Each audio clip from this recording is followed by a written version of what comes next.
Buenas tardes, acabo de terminar de grabar el video en inglés, estoy bien emocionado.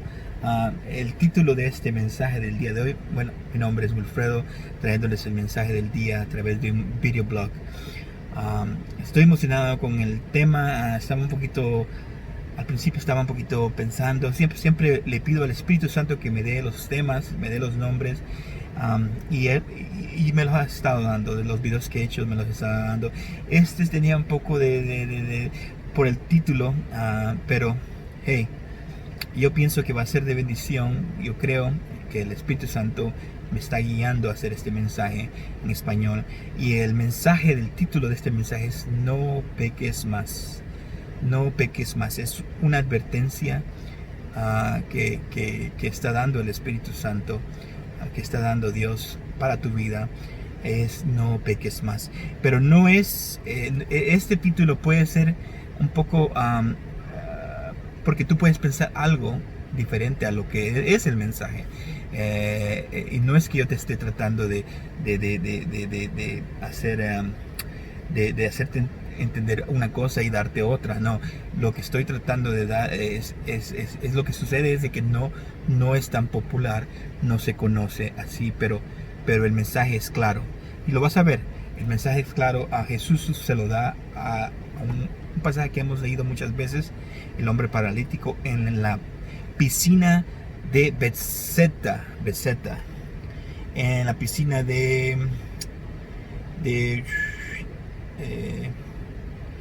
Bethesda, no Bethsaida, Bethesda. La palabra Bethesda está por Bet, que es Bet, es casa, la segunda letra del idioma hebreo, y Tesda, que es Haset, es la casa de la misericordia de Dios, del amor de Dios. Y Bethsaida era una ciudad que significa casa de cazadores. Y cazadores porque cazaban pescados, pescaban pescados.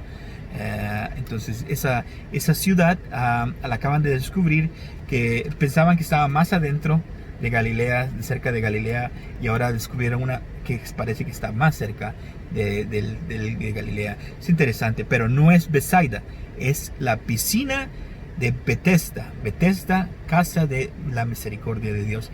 Y de eso vamos a hablar. Quiero que pongas en tu mente el nombre respetablemente, si tú crees que había un milagro o no lo habían, pero no te enfoques en eso. Enfócate en el nombre y lo que significa el nombre: casa de la misericordia de Dios, del amor de Dios, casa de Bethesda. Y aquí estaban un grupo de enfermos. Habían muchos enfermos. Parece que era como una piscina, una tina, un lugar lleno de agua donde sucedía un milagro, donde cuentan que descendía un ángel, y el primero que cuando se movía el agua, el primero que descendía era sanado. Sea que sea cierto o no sea cierto, un mito o fue cierto, el punto es que aquí estaba este hombre, y que Jesús llega ahí a este hombre y lo sana. Y de eso vamos a leer. Pero cuando lo sana, le da una advertencia, y parece ser que no lo dice la palabra, pero no le fue bien a este hombre, porque no siguió la advertencia. Esto ya sucedió, pero lo importante es lo que está escrito, las enseñanzas que podemos tomar de lo que ya está escrito. Entonces dice ese es en Juan 5, es el capítulo Juan 5, versículo 14 al 16 en nuestra introducción. Dice: después de esto, Jesús lo halló en el templo y le dijo: mira, has sido sanado, no peques más, para que no te suceda algo peor. El hombre se fue y dijo a los judíos que Jesús era el que lo había sanado. A causa de esto, los judíos perseguían a Jesús porque hacía estas cosas en el día de reposo. Entonces Jesús lo encuentra en Bethesda, en la piscina de Bethesda, queriendo enfocar. El hombre estaba enfocado en el ángel que descendía del cielo, lo que él creía, que el ángel descendía del cielo, movía las aguas, y quería ser el primero para ser sanado y no podía, porque cuando cuando ya estaba cerca, alguien se metía primero y ya no era sanado. Pasó, no sé si pasaría en esa piscina 38 años, pero sí tenía 38 años de ser paralítico. ¿Cuánto estaría en esa piscina? No se sabe, pero sí tenía 38 años con esa condición. Cuando Jesús aprende de esa condición, entonces le pregunta si quiere ser sano. Este fue un milagro interesante que nos muestra algo valioso, y eso es lo que quiero transmitir este día. El mensaje, la enseñanza de lo que verdaderamente es el enemigo de nuestras vidas, lo que es verdaderamente el pecado. Uno cuando piensa en el pecado piensa en inmoralidad, adulterio, fornicación, mentir. Uno piensa en diferentes diferentes cosas, pero ese no es el pecado que este hombre tiene. Posiblemente sí tenía pecados, pero no es el pecado que Jesús le está hablando, sino el pecado más grande que puede haber es cuando tú te escondes o te aferras a la ley de Dios y se te presenta Cristo como reemplazo, y tú sigues aferrado a la ley de Dios y rechazas a Cristo. Rechazas a Cristo y te quedas con la ley de Dios. Ese es el pecado. Ese es el pecado. Como gentiles es un poco difícil de ver eso, pero ese es el enemigo. Ese es el pecado. Por eso es que Jesús murió para libertarnos de la ley, para libertarnos del pecado. ¿Para qué? Para que podamos creer en Él, para que pudiéramos tener vida en Él. Entonces ese es el pecado, y esto es el pecado que Jesús le está hablando a este hombre. Le dice, cuidado, porque ahora ya lo encuentra en el templo, ya anda caminando por sí solo. Inclusive, ahorita me lo está mostrando el Espíritu Santo. Inclusive este hombre es lo primero que hace, se va al templo. Ese podríamos decir que tenía una devoción a la ley de Moisés, a la ley de Dios. El hombre era devota a la ley de Dios, pero no tenía misericordia, no tenía amor de Dios. ¿Por qué? Porque rechaza a Jesús. Y dice que inmediatamente que le dio el warning, la precaución, le dice, no peques más, apártate de tu pecado. Inmediatamente dice que se fue a los líderes de los judíos. Estaba Jesús lo sana en el templo, en la piscina de la casa del amor de Dios, en la casa de Bethesda. Lo sana, pero el hombre no sabe quién era. No sabía quién era, no conocía de Jesús. Solo sabe que un hombre le dijo, toma tu lecho y anda. Y lo primero que hace, se va al templo de los judíos, y al templo de él, porque seguro era un hombre judío. Se va al templo y se va a adorar a Dios, se va a darle gloria a la ley de Dios, lo cual Jesús lo encuentra ahí. Jesús lo encuentra ahí y le da la precaución.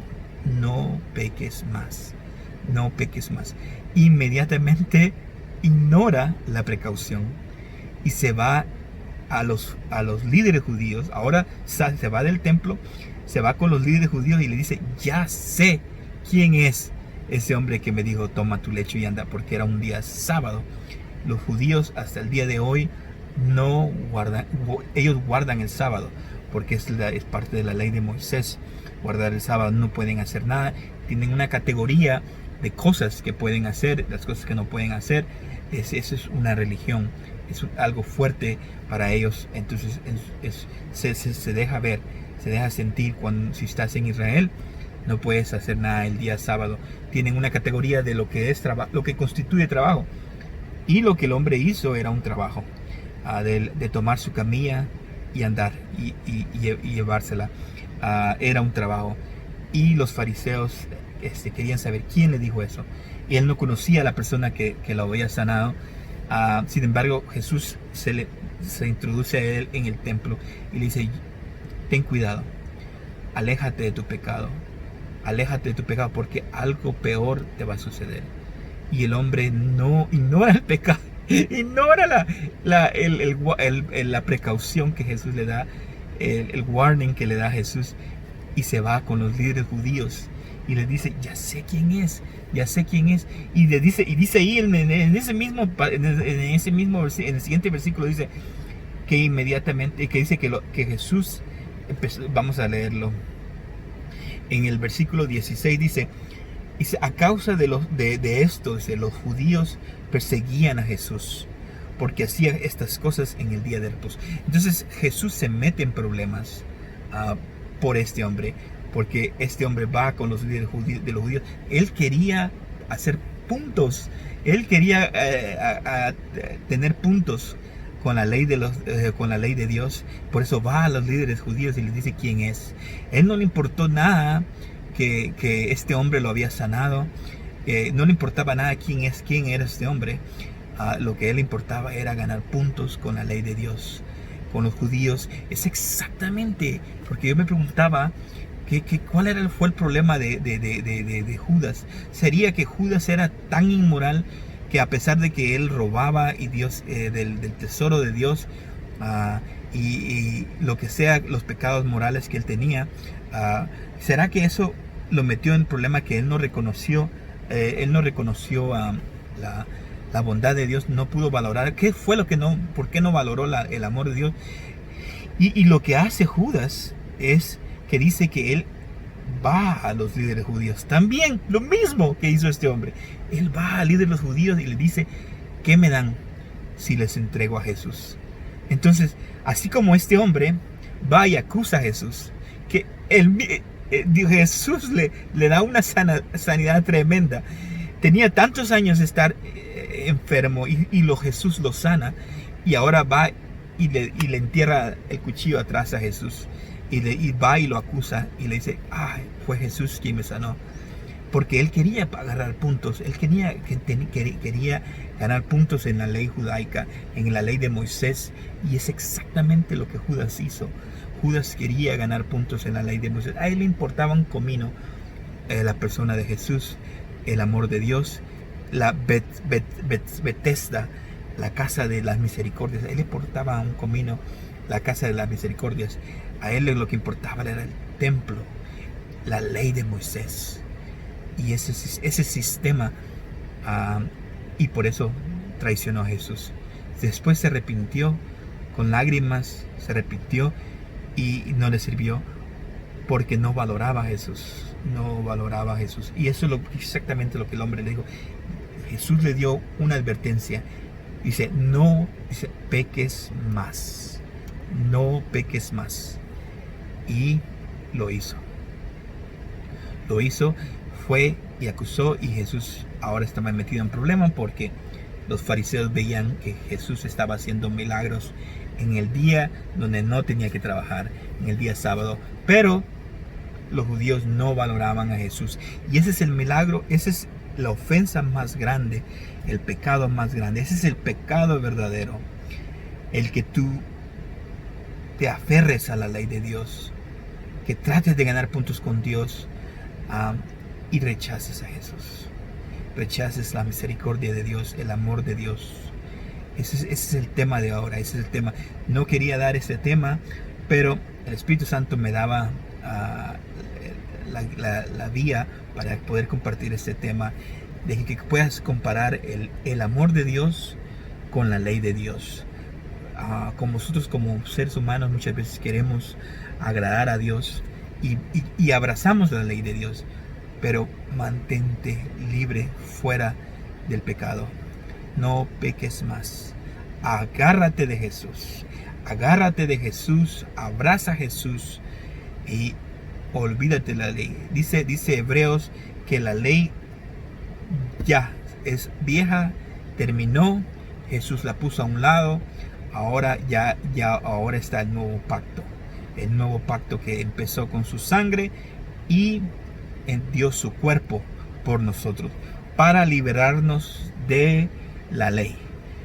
Nosotros no somos judíos, No entendemos eso, muchas veces no asimilamos eso, y cuando leemos en el Nuevo Testamento la guerra entre la ley de Dios y el amor de Dios, no podemos asimilar lo que está en fuego, lo que está en juego, que es el amor de Dios con la ley de Dios, la batalla. Tú no puedes darle la espalda a Jesús y agarrarte de la ley de Dios, porque esa es la advertencia que Jesús le dio a este hombre: no peques más. Y el hombre inmediatamente se fue, ya que había identificado quién era el que lo hizo caminar. Se fue y le dijo a los judíos: es Jesús. Y Jesús se metió en problemas. Empezaron a perseguirlo porque hacía las cosas en el día sábado. Es interesante cómo la ley de Dios aparenta que es un sistema de Dios, pero su fin es muerte, su fin es maldición. A nadie le ha ido bien. A Adán no le fue bien, a Eva no le fue bien, al pueblo de Israel no le ha ido bien tratando de guardar la ley. Estudia la historia, ve la historia, que la ley de Dios no ha hecho nada por ellos. El único que puede hacer algo por ellos es Cristo Jesús, y lo está haciendo. Dios lo está haciendo. Dios está levantándolo a Israel. Dios lo protege, Dios lo cuida, pero es por la misericordia de Dios, es por la gracia de Dios, no es por la ley de Moisés. La ley de Moisés no es para tu beneficio. La ley de Moisés te exige. El amor de Dios es para tu beneficio, y esa es la persona de Cristo Jesús. Acércate a Jesús, no peques más en la ley, ven a Cristo. Ese es el arrepentimiento de que habla Pablo en el libro de los Hechos, que Pablo trata de convertir al judío en creyente, y para que tengan vida. Les abre los ojos, los saca de las tinieblas a la luz, y a los gentiles, porque aunque nosotros no estemos directamente bajo la ley tenía un efecto sobre nosotros, gobernaba sobre nosotros. No estábamos cerca del gobierno, pero aún el gobierno estaba en acción y estábamos bajo la ley. Ahora no más, no estamos en deuda de la ley, ahora estamos en Cristo Jesús. Cristo Jesús gobierna sobre nuestras vidas. A Él le debemos. Él pagó nuestra deuda con la ley de Dios. Ya no debemos dinero a la ley de Dios. No somos esclavos de la ley. Ahora le debemos a la gracia, al amor de Dios, a la persona de Cristo, que resucitó por nosotros y está sentado a la diestra del Padre. Y así como Él es, somos nosotros. Es tiempo de crecer, de fortalecernos en este nuevo pacto, que es el pacto de su sangre, que dio su cuerpo por nosotros. Así que vengamos a Cristo, creamos en Cristo. Ese es el mensaje de ahora. No peques más. Si estás en Facebook, hazle like a la publicación, compártelas con tus amigos. Si estás en YouTube, suscríbete a la página, hazle like, compártela. Y eso es todo por este día de hoy. Gracias por estar viendo estos videos en mi página o en mi página web, ewilfredo.com. Dios te bendiga, te siga dando bendiciones. Así que te veo mañana.